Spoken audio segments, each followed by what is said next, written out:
मदत फोटो द्या रे मग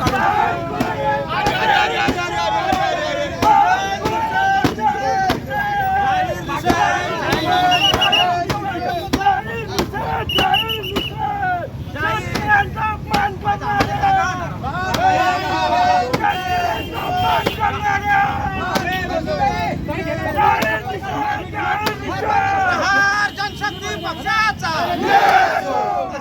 जनशक्ती पक्षाचा बावनकुळेचा जाहीर निषेध बावनकुळेचा जाहीर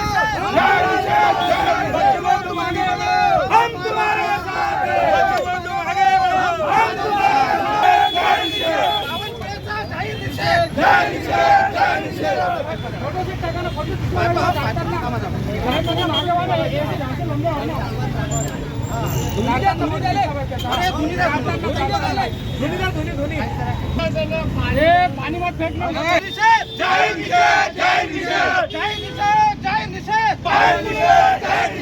शेतकऱ्याचा अपमान करणाऱ्या बावनकुळेचा शेतकऱ्याचा अपमान करणाऱ्या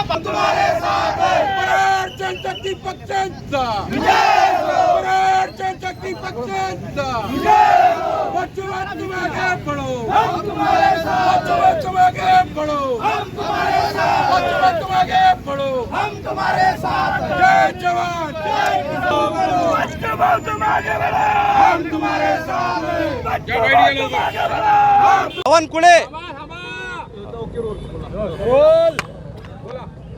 काल अमरावती जिल्ह्याचे पालकमंत्री बावनकुळे अमरावती जिल्ह्याच्या दौऱ्यावर असताना त्यांनी बच्चूभाऊचं आंदोलनाला जे शेतकऱ्याचं आंदोलन आहे, दिव्यांगाचं आंदोलन आहे, महाराष्ट्रामध्ये जे सध्या दिव्यांग शेतकरी जे आत्महत्या करत आहे त्या आत्महत्याच्यासाठी फक्त महाराष्ट्रातला एकमेव नेता बच्चूभाऊ 7 दिवस उपाशी राहिले आणि 150 किलोमीटरचा प्रवास त्यांनी शेतकरी कर्जमाफीसाठी केला आणि त्या आंदोलनाला खोटारडं म्हणणं आणि त्या आंदोलनाला नौटंकी म्हणणं त्या बावनकुळेचा आम्ही इथं मिरचीचा धुनी देऊन या जिल्हाधिकारी कार्यालयासमोर त्याच्या बॅनरला मिरचीची धुनी देऊन त्याचा निषेध केलेला आहे।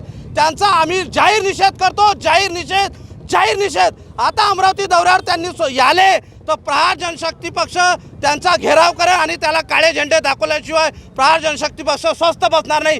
बच्चूभाऊचं आंदोलन जर नौटंकी आहे, 1 दिवस उपाशी राहा, घरून काजू बदाम खजूर खाऊन निघता तुम्ही आणि तुम्ही 7 दिवस पाण्यावर राहणारा नेता महाराष्ट्राच्या दिव्यांगासाठी 150 किलोमीटर त्याच्या पायाला फोडे आले भाऊच्या, ते फोडं तुम्हाला दिसले नाही काय? पूर्ण महाराष्ट्राच्या जनतेनं पाहिलं। तुम्हाला शेतकऱ्याचं काहीच जण देणं काय? 2 आत्महत्या झाल्या 15 दिवसात या अमरावती जिल्ह्यामध्ये। तुम्ही साधा त्यांचा उल्लेख सुद्धा केला नाही, त्यांच्या घरी सुद्धा गेले नाही।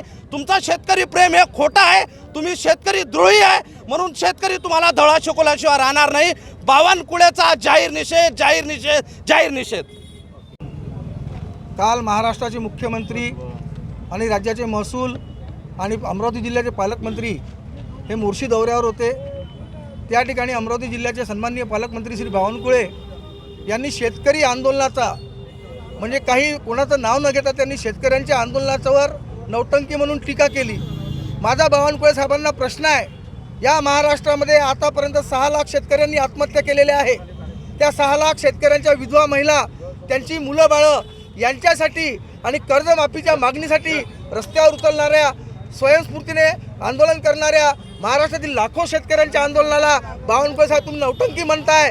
एकीकडे तुम्हीच म्हटलं होतं निवडणुकीच्या आधी की सरकार सत्तेवर आल्यावर आम्ही कर्जमाफी करू, आणि आता जेव्हा जेव्हा कर्जमाफीचा विषय निघतो तेव्हा या सरकारला, या पालकमंत्र्यांना मिरच्या झोंबतात, म्हणून त्या मिरच्या झोंबणाऱ्या मिरच्या आम्ही या ठिकाणी त्यांच्या त्या बॅनरला त्या मिरच्यांची झोंबी दिलेली आहे, ज्याला आपण आपल्या विदर्भाच्या भाषेत धुनी म्हणतो। आणि आता बावनकुळे साहेबांना आम्ही सांगतो की बावनकुळे साहेब, शेतकरी हा कर्जमाफीसाठी स्वतः आग्रही नव्हता।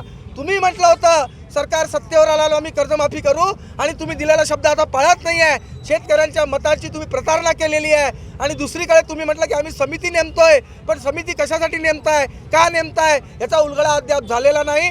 महाराष्ट्रातील तमाम शेतकऱ्यांचा, त्यांच्या विधवांचा, त्यांच्या मुलाबाळांचा आणि आंदोलन करणाऱ्या लाखो शेतकऱ्यांचा बावनकुळे साहेबांनी अपमान केला, नौटंकी म्हटलं. म्हणून याला उत्तर देण्यासाठी आमचं याचं आंदोलन आहे. आणि याच्यातनंही सरकारला जर जाग आली नाही आणि सरकारने जर कर्जमाफीची घोषणा केली नाही, तारीख दिली नाही, तर माननीय बच्चूभाऊ कडू यांच्या नेतृत्वात 2 ऑक्टोबरला मंत्रालयाला घेराव घातल्याशिवाय आम्ही राहणार नाही, हे या ठिकाणी ठामपणे सांगतो.